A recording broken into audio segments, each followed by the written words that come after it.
Bonjour mes chers amis, en cette veille de Shabbat Kodesh, Parashat Vaera, et comme à notre habitude, on va essayer de tirer une leçon de la Haftara, du texte des prophètes, qui cette semaine est tiré du prophète Yecheskel. Alors c'est une prophétie extrêmement curieuse, puisque nous sommes un an avant la destruction du temple. Yecheskel, comme évidemment d'autres prophètes, ont déjà prophétisé la destruction du temple, Yirmiyahu notamment. Et là, il ne s'agit pas de la chute de Yerushalayim, mais c'est de la chute de l'Égypte. En effet, c'est assez curieux, mais dans cette paracha, et c'est un petit peu le parallèle que nous pouvons faire avec notre paracha, c'est qu'il est question d'Égypte, mais surtout de la sanction que Dieu va imposer à ce pays. En effet, quand on regarde le début du texte, on nous donne même la date, on est le 12 Tevet de l'an 3337, ce qui équivaut donc à moins le 423, donc un an, avant la destruction du premier temple.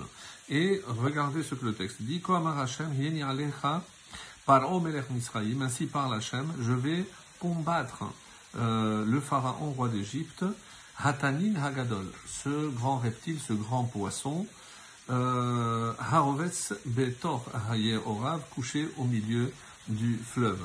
Donc il est ici clairement comparé à un tanin, un reptile, donc un gros poisson. Et ce que, évidemment, on se pose comme question, pourquoi cette colère contre le pharaon et à ce moment précis, lorsqu'il est question de la destruction du temple.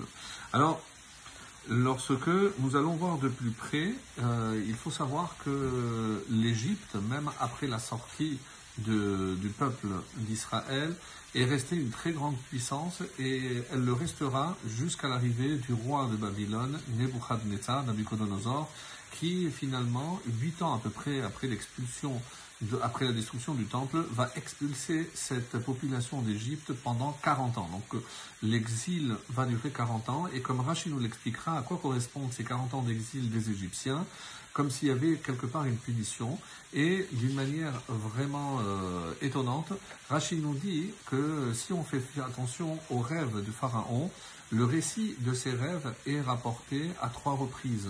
Donc rappelez-vous, 7 et 7, donc c'était une histoire de 14 ans. Si je calcule 14 ans fois 3 fois où le texte de la Torah répète le rêve, ça fait 42.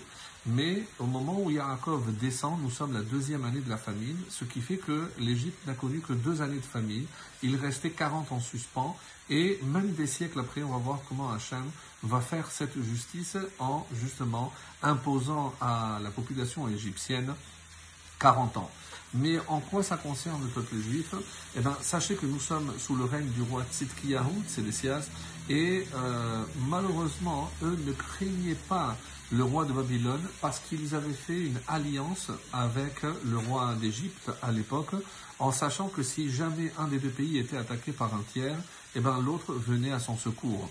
Et effectivement, donc dès que la Babylonie a commencé à attaquer Israël en siégeant la ville de Jérusalem notamment, et ben tout de suite le roi d'Égypte a envoyé une flotte pour venir en aide à ses alliés, puisqu'ils avaient fait contracter cette alliance. Mais qu'est-ce qui s'est passé? Au moment où ils se trouvaient sur la mer, il y a un texte qui se trouve dans le livre qui s'appelle Sefer Toldot Am Olam, donc peut-être pas connu, qui nous rapporte un fait extrêmement curieux. Au moment où les Égyptiens se rendaient en terre d'Israël pour venir secourir cette population contre l'ennemi commun, qui était donc le roi de Babylone, Nebuchadnezzar, Nabuchodonosor, à ce moment-là, ils ont vu flotter dans la mer des cadavres. Ils se sont dit, ça doit être les cadavres de nos ancêtres lorsqu'ils ont été noyés à cause de ces Juifs qu'on s'apprête à aider. Comment imaginer qu'on va venir en aide à ceux qui ont massacré nos ancêtres? Et on dit comme ça qu'après cette vision, ils ont fait demi-tour et ils ne sont pas venus secourir. Et on connaît évidemment l'issue. Après ce siège, il y aura évidemment la destruction. Mais il n'y a pas que la destruction du temple, il y a également la destruction et la chute de cet empire pharaonesque, puisque ce sera la fin de l'Égypte. Alors qu'est-ce qu'on apprend? Alors on regarde de près, et ce qui pour nous est extrêmement rassurant, c'est qu'il y a une justice dans le monde.